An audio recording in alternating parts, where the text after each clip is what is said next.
지금보다 나은 삶으로 가야 되는 거잖아요. 그런데 그저 회사만 열심히 다니는 경우가 많아요. 이 회사가 여러분의 미래를 보장해주지가 않잖아요, 지금. 아마 대한민국에서 평범한 직장인들, 이 300만원보다도 못 받는 70%의 사람들은 이렇게 다른 공부를 하지 않거나 아니면 뭐 부모님한테 뭐 재산을 물려받는 게 없다면 아마 60살이 돼도 70살이 돼도 80살이 돼도 계속 일을 하셔야 될 거예요.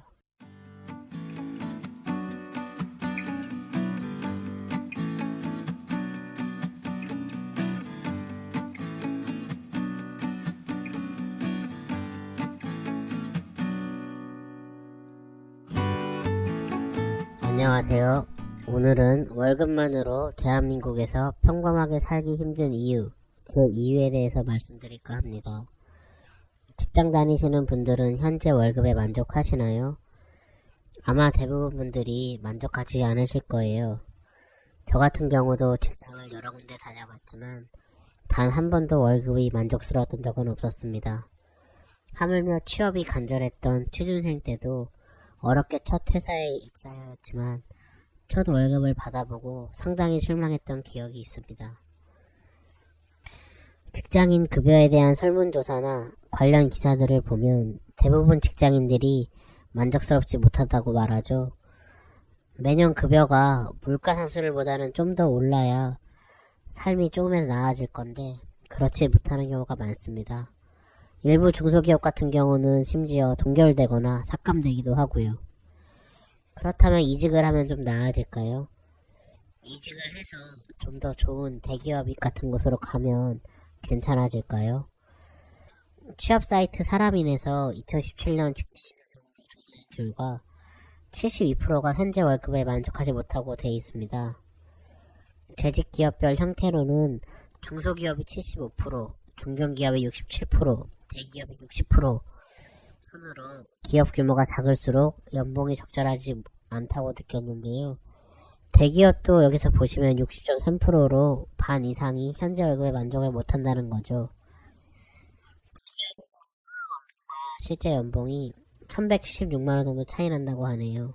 결국 이직을 해도 대부분 본인이 하는 일에 비해 급여가 적다고 느낀다는 겁니다. 대한민국에서 직장을 다니는 직장인들 평균 급여가 얼마 정도 될까요? 2019년 9월 23일 한국경제연구원에서 보도한 보도자료를 보면 18년도 근로자 평균 연봉은 3,634만원이라고 합니다. 어떤가요? 생각보다 많나요? 아니면 적나요? 저는 제가 생각한 평균값보다는 조금 높다고 생각하는데요. 아마 고액연봉자가 평균값을 많이 올려서 그런 것 같습니다. 아래 보시면 중위값은 2,864만원이라고 나와 있네요. 중위값이라는 건 100명의 사람을 1등부터 100등까지 나열했을 때 그 중간인 50등의 값을 말하는 겁니다. 이 표를 보시면 우리나라 직장인이 어느 정도 급여를 받는지 나오는데요. 전체 1544만 명의 근로소득자 중 연봉 1억 이상 받으시는 분들이 49만 명이나 됩니다. 생각보다 많이 있는 것 같습니다. 전체 근로자의 3.2% 정도네요. 그리고 8천만원 이상 받는 사람도 56만 명으로 3.6% 정도 됩니다. 그럼 가장 많은 비중을 차지하고 있는 집단이 어디에 있을까요? 바로 2천만원에서 4천만원 사이의 집단입니다. 전체 근로소득자의 43.9%를 차지하죠. 그리고 두 번째 높은 집단은 2천만원 미만으로 25.4%나 됩니다. 이 두 그룹을 합치면 우리나라 전체 근로소득자 중 무려 69.3%가 차지가 되는 거고요. 그 69.3%의 인원이 4천만원 미만의 급여를 받고 있다는 겁니다. 연봉 4천만원의 경우 일반적으로 세금을 제하고 실제 통장에 찍히는 금액은 300만원이 채 안됩니다. 즉 우리나라 근로소득자 중 월급 300만원 미만을 받는 직장인이 69.3%나 된다는 거죠. 연봉 분위로 보면 1분위부터 7분위까지가 4,064만원보다 낮은 연봉을 받는다고 되어 있죠. 이 중 중위값인 2,864만원은 6분위에 해당되네요. 대한민국 국민 대다수가 월 300만원도 안되는 월급을 받으며 회사를 다니고 있습니다. 젊으신 분들이나 사회초년생이시라면 월급 300만원이면 많은 거 아니야? 이렇게 생각하실 수 있지만 그 정도 급여로 주변의 평범한 사람들처럼 집 사고 차 끌고 자녀 하나둘 낳아 기를 수 있을까요? 상당히 힘들다고 봅니다. 예를 들어 세후 월 300 버는 사람이 있다고 하겠습니다. 이 정도면 대한민국 직장인 중 상위 30% 안에 드는 근로소득자죠. 이렇게 급여 300만원인 사람이 정말 아끼고 아껴 최대한 절제한 소비를 하여 돈을 모은다고 가정을 한번 해보겠습니다. 네, 그러면 세후 300만원 정도 받는 이 대한민국 상위 30% 안에 드는 직장인이 과연 이제 어느 정도 저축을 할 수 있을지, 그리고 그 금액으로 이제 뭐 남들처럼 평범하게 살 수 있을지 한번 보도록 하겠습니다. 통신비는 한 5만원 정도 든다고 보고요. 교통비도 5만원. 정말 저렴하게 잡았죠. 식대 같은 경우는 6천원짜리 20번 먹겠다고 보겠습니다. 직장 다니면서 4주를 다닌다고 가정을 하는 거예요.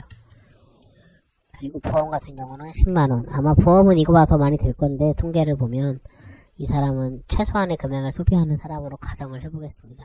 생활비는 뭐 용돈이나 경조사비, 뭐 옷 사입고 뭐 장보고 이런 돈 다 해서 30만원으로 하겠습니다. 진짜 터무니없이 적은 돈이죠. 그런데 최대한 보수적으로 한번 잡아볼게요. 그러면은 이 사람은 한 달에 62만원을 지출하고 월 저축액이 238만원입니다. 엄청나죠.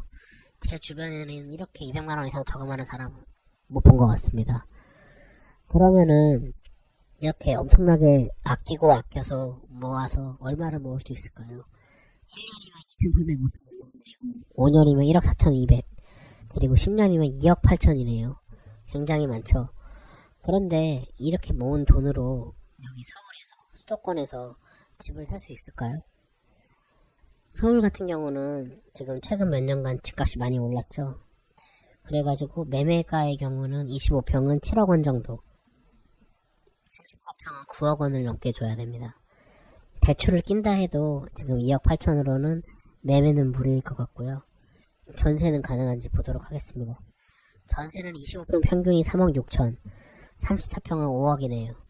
근로소득자들 100명 중 30등 안에 드는 사람이 이렇게 10년을 진짜 거의 돈을 안 쓰고 살아도 알뜰히 모아도 그렇게 서울의 전세값도 구하기 어려운 게 현실인 겁니다. 그러면은 서울이 힘들면 경기도는 가능한가? 수도권이니까 경기도 평균값을 보겠습니다.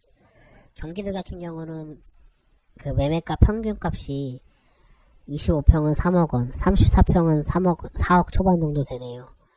그런데 이 값은 그 경기도의 모든 지역을 포함한 평균값이에요. 뭐 말 그대로 여주, 양주, 포천 뭐 이런 좀 먼 데까지도 포함된 거죠. 직장이 잘 없는, 직장이 먼. 그러니까 서울 중심부와 가까운 인구가 많이 사는 수원시라든지 고양시라든지 성남시 이런 데를 집값을 보시면 아마 상당히 높은 금액이 형성되어 있습니다. 이거는 평균값이라 그렇지 실제로 뭐 아파트 값을 본다면 더 높은 금액으로 아마 체감을 하실 겁니다. 그러면은 결론적으로 10년을 이렇게 아껴서 모아도 이런 수도권의 전세값 25평짜리 전세값 하나 겨우 들어갈 수 있을 똥 말똥 하다는 거죠. 근데 이런 경우도 이렇게 2억 8천이나 모은 경우도 부모님 집에서 이제 얹혀 사는 경우가 이런 거죠. 뭐 차도 안 사고 결혼도 안 하고. 만약 주거비가 드는 직장인이라면 그 금액은 훨씬 줄을 겁니다. 예를 들어서 여기 주거비가 뭐 40만원 정도 든다고 가정하겠습니다. 이것도 정말 최소 금액이죠. 그러면 뭐 관리비가 수반될 거고 이건 5만원 정도 잡겠습니다. 그리고 뭐 차를 하나 산다면 차값은 포함하지 않더라도 기름값이나 세금 그리고 이제 보험비 정도를 포함한다면 월 20만원 정도가 소비된다고 보겠습니다. 그러면 지금 모았던 2억 8천에서 지금 이제 2억 7백으로 확 떨어졌죠. 어떤가요? 집이나 차만 들어갔을 뿐인데 모으는 돈이 확 줄었죠. 아마 현실적으로는 더 줄 거예요. 지금 뭐 예를 들어서 이 생활비도 30만원은 터무니없는 금액이죠.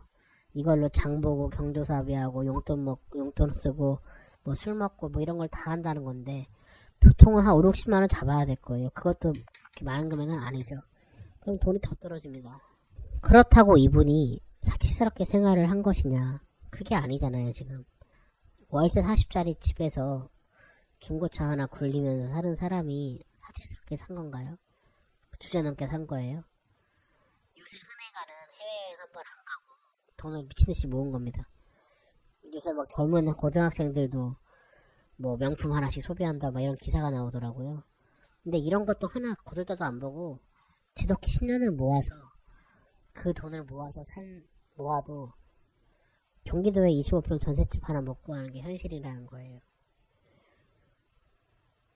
그런데 이 월급보다 적게 받는 사람이 전체 직장인의 70%죠. 아마 대부분 아끼며 살아도 월 100만원도 저축 못하고 사는 경우가 허다할 거예요. 더구나 가정이 있고 자녀가 있는 집이라면 생활비 다 부족해서 뭐 마이너스 통장 쓰시는 분도 계실 수 있겠죠. 네, 이렇게 말씀 어떤 생각이 드십니까? 제가 좀 억지스러운가요? 뭐 그렇게 말씀하시는 분도 계시겠죠. 그런데 제가 좀 말씀드리고 싶은 부분은 이렇게 신세 한탄만 하다가 인생을 낭비하지 말라는 겁니다. 지금보다 나은 삶으로 가야 되는 거잖아요. 그런데 그저 회사만 열심히 다니는 경우가 많아요. 이 회사가 여러분의 미래를 보장해주지가 않잖아요, 지금. 아마 대한민국에서 평범한 직장인들, 이 300만원보다도 못 받는 70%의 사람들은 이렇게 다른 공부를 하지 않거나 아니면 뭐 부모님한테 뭐 재산을 물려받는 게 없다면 아마 60살이 돼도 70살이 돼도 80살이 돼도 계속 일을 하셔야 될 거예요. 아마 이런 분들도 이렇게 말씀하시는 분도 계실 거예요. 지금 비정상적으로 집값이 비싸져서 그런 거다. 그럼 언제 정상으로 돌아올까요? 내년엔 정상으로 돌아올까요? 제가 볼 땐 집값은 떨어져도 서서히 떨어지지 몇 억씩 막 여러분들 말씀하시는 폭삭 주저하는 일은 거의 없는 겁니다. 예를 들어 국내의 경제가 많이 흔들릴 만한 과거 IMF나 서브프라임 사태 같이 큰 이슈가 있지 않는 한 집값에 대한 일부 조정은 있어도 그 몇몇 분들이 기대하는 그런 폭락은 없다고 저는 생각하거든요. 한번 현실적으로 생각을 해보십시오. 과거에 지금 저희가 20년, 30년, 40년 살면서 집값이 폭락한 적이 있었는지 몇 번이나 있었는지 그거를 생각한다면 제가 반드시 이거는 뭐 부동산 투자를 하라는 게 아닙니다. 안타까운 거는 이 대부분의 70% 이상의 그 직장인들이 이 300만원도 못 받는 직장인들이 허다한데 열심히는 살아요. 열심히 사는데 미래에 대한 준비가 없는 경우가 엄청 많습니다. 그게 너무 안타까운 거예요. 그렇기 때문에 지금부터라도 반드시 이런 부동산이 아니더라도 뭐 주식이든 투잡이든 아니면 이직이든 뭔가 방법을 찾으셔서 지금보다는 더 나은 삶으로 가실 수 있도록 준비하시길 바라겠습니다. 이상 영상 마치겠습니다. 감사합니다.